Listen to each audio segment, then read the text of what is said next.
Alright guys, what's going on? It's Jack and welcome back to another video. So in this one I wanted to discuss a topic that is extremely popular within the community. And shout out to everybody that stopped by my stream today and yesterday as well. It was good having you on. And we briefly had this conversation during stream, and one of you said that I made a good point, so I thought I'd share this with the rest of you. So because there is a point that I haven't seen too many videos about this, but I haven't really heard of anybody talking about it quite in the way that I am. And again, it's not like it makes me special or anything. It's just something that I've noticed from my personal experience with playing Call of Duty, and this actually dates all the way up to Black Ops 3.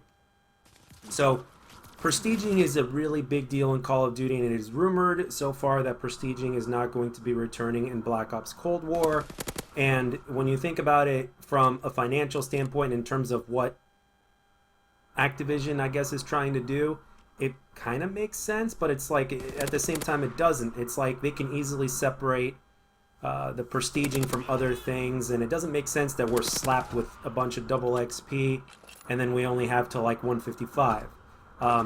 Or they might just make it to where it's not 155 anymore. It might be something a lot more.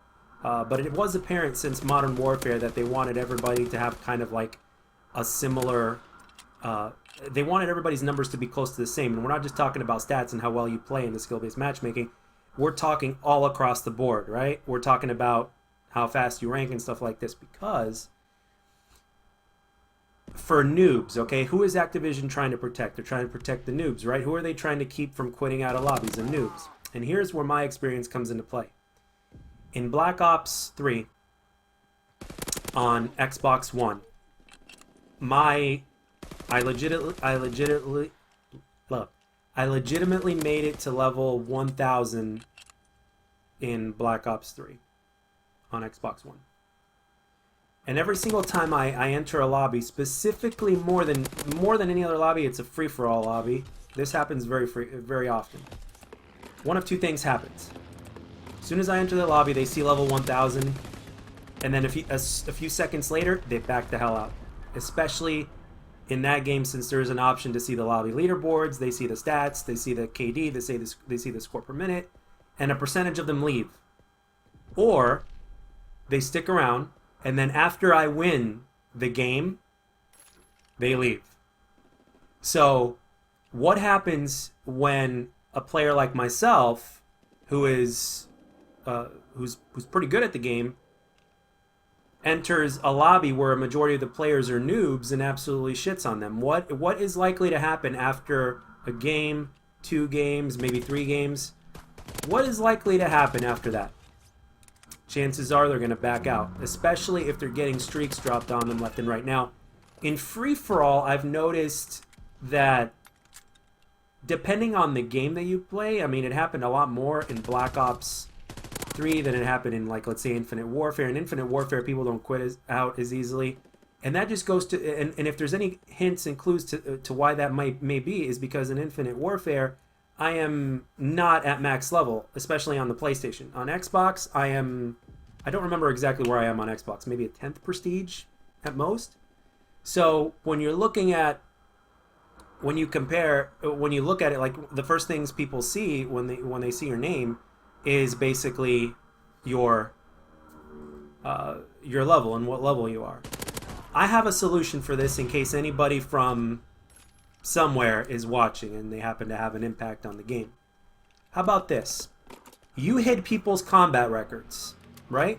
You hid the player counts, you hid combat records and stuff like that. Why don't we hide people's levels to where only the player that is playing...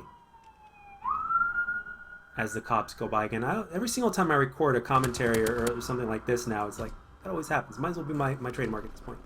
Why don't we just hide people's rank and bring back prestige? Because with prestige, they kept on improving it or changing the rules of how prestige worked, how you would lose things compared to how you wouldn't lose things, and they kept on playing with it as time went on. And in some other ways, like for instance in Advanced Warfare, once you made it to a certain level of prestige, you would unlock one of the better weapons in the game. Like the first one would be the Obsidian Steed, and then after that it was the Insanity, and so on and so forth. So the thing is, they could easily do something like that if they wanted to.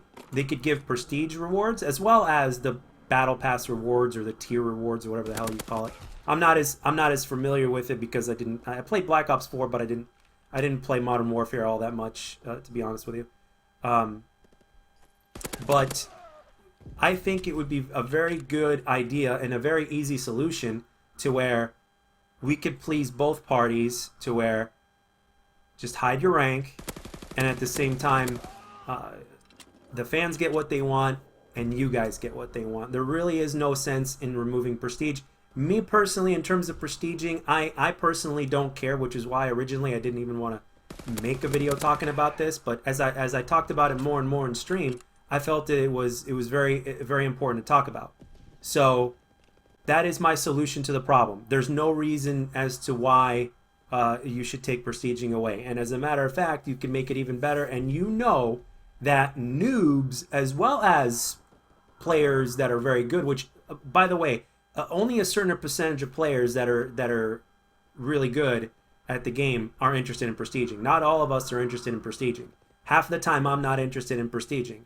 The only time I ever maxed out was obviously, you know, there was obviously Black Ops 2, which was only Prestige Master, but that doesn't count. But you know, level 1000 in Black Ops 3 on Xbox. So, I mean, prestiging is something that should be optional as opposed to either being forced or having it taken away. And a lot of fans, noobs as well as experienced players as well, take this as it's rubbing them the wrong way. And it's something that you can easily implement into the game. And the solution that I suggested humbly is something that you could easily put in the game. Hide those. Just like you've hidden the player count, just like you've hidden the combat records, to where, you know, like in Advanced Warfare, for instance, the only person that could see your combat record was you, the person that was playing. The only other way people would see your combat record was they can kind of see your stats through leaderboards or whatnot, but they would be people watching your stream if you're a streamer. And speaking of streaming, let's make sure that streamer mode remains in the game. It's one of the things that in Modern Warfare it definitely has a good spot, because when people get stream sniped, it's really annoying. So streamer mode is definitely something that could definitely help people like myself out a lot, as well as even those noobs that are streaming, because it's not just good players that are streaming, noobs are streaming as well. So anyway, guys, that's all I got for this one. Let me know down in the comments section what your opinions are on the prestiging matter, on whether or not you think it should exist in the game, what improvements you would make in the system, and do you agree with my solution, or do you guys have an even better one? Let me know down in the comments section, and let me know what you think. And again, thank you for all of you guys for the continued support and for watching my streams. Catch you guys on the next one. This is Jack, signing off.